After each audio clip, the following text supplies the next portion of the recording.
May nagbigay sa atin ng napakalaking coin. Nung nakita nga natin to, napaisip tayo kung paano ba natin to iuuwi. Sabi ko, bahala na, ang importante may uwi natin to. Nung binuhat ko nga, napakabigat, tapos nakamotor lang kami. Pero ginawa pa rin namin ang paraan kasi yung quarantine pa niya nakaready na, siya na lang yung kulang. Yo, what's up guys, another day, another fish video na naman po tayo. At sa video na to, tara samahan nyo kung kunin yung bagong isda ilalagay natin dyan sa ginawa nating DIY na quarantine tank. At magdadagdagan na yung mga isda natin dito.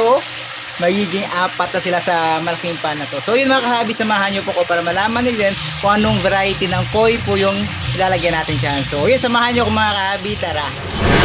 So eto kahabi, ready na po yung ating ginawang quarantine pan para sa bagong isdang parating na idadagdag natin dito sa mga alaga nating mga cute na koi.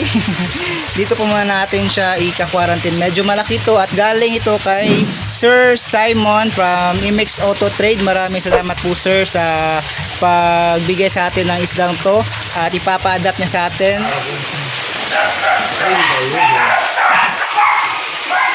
Ano ka?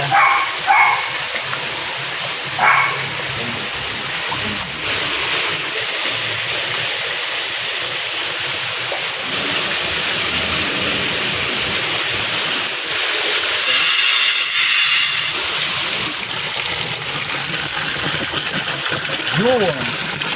Ang ganda.